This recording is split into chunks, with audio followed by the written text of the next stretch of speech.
I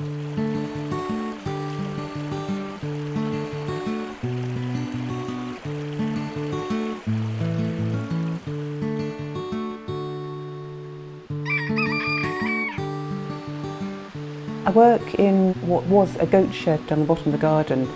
It's right beside the wood, which then drops away to a stream. So it's quite a peaceful place really, because I can hear the sound of the stream, and I'm not likely to be disturbed because I haven't got a telephone line.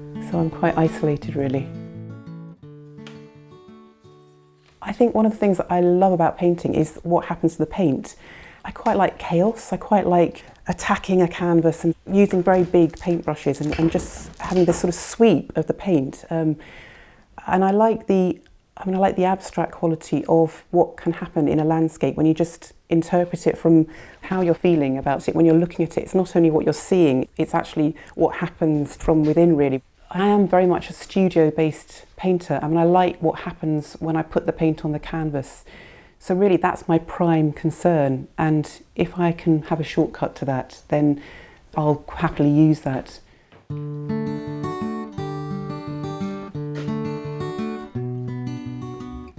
I like using a lot of texture. So the technique I use, first of all, I tend to put a layer of torn up pieces of Chinese paper, which is like a thick tissue paper. So you've got this sort of broken surface, and then I cover that with a layer of raw sienna. And because I use oil paint, that stays wet. You can dry it off a little bit so it's tacky, but when I actually start to put the next layer of paint on, I can actually rub back to that underlayer of warm colour if I want to. And by rubbing back, you can also sort of reveal some of the texture underneath. So then the next thing I would do would be to actually put quite a thick paint on. So for example, you know, I'm inspired by sort of grasses, or if I'm doing the ploughed field, I'll put quite a lot of paint on my brush and then just really attack the canvas and get a sort of very vague impression of the colours, using the paint quite thickly.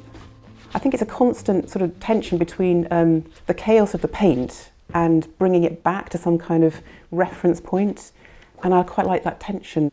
So it's a constant coming backwards and forwards between too much abstraction and some kind of detail or some kind of reference that I enjoy, because you don't really know what's going to happen. You're led by whatever happens on the canvas, which is why it's so exciting, I suppose. I think I get my inspiration from all sorts of different sources actually. I'm influenced by my environment, so the landscape around me, and each season seems to sort of influence me in colour, for example. So recently I've become quite obsessed with ploughed fields, because in March, every time I went out for a drive or a walk, I would see these really dramatic ploughed fields. So I sort of got this urge to paint, you know, in sort of pinks and reds, and I love the sort of contours and the richness of the texture in the ploughed fields, which convert really well into my paintings. But, you know, I'm inspired by other artists a lot as well, and go to lots of exhibitions, and I've got lots of books that I look through, and quite often it's just colour combinations that inspire me, or particular compositions, or ways of presenting something that appeals to me.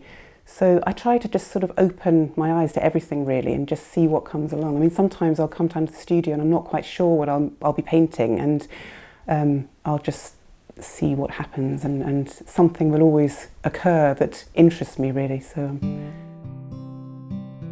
we had a holiday in North Uist. It was April, but it was very, very clear. So the colours were so beautiful. They were that typical Outer Hebrides combination of colours. So you've got this sort of vivid turquoise surrounded by peatlands, very sort of boggy, dark areas of grassland. So the combination of colours was just very, very inspiring. There were things like seaweed on the beaches, which really lent itself to kind of textural interpretation. And the contrast between maybe that and the sort of incredible swathes of white sand was just stunning. So I was very inspired by that. Some people say, I just love what happens in your painting. I love the movement, I love the use of the paint and the use of colour. I suppose those are the kind of three things: use of colour, movement, use of paint, that is most important for me, and maybe everything else is slightly secondary. So when people comment on that, that's great, really. I have to be sort of satisfied in the painting myself and for what it is, and sometimes I'm quite surprised when people respond to the paintings and know exactly what I mean, because sometimes, you know, when I'm painting, I go into this sort of daze, really, this trance, and I'm not really thinking about what I'm doing. So what happens at the end, I know that I'm quite happy with it, but I really like it when people know how I feel about the painting.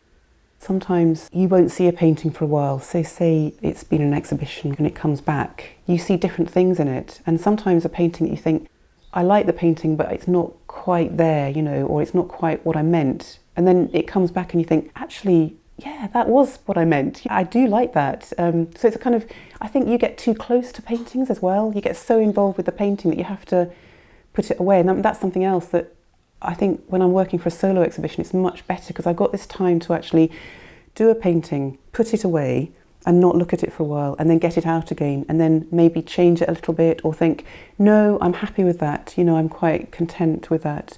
So it's quite nice having that time just to come back to them and reassess them. So I think you shouldn't have a hurry, you know, you need to take your time over things, and that's really important.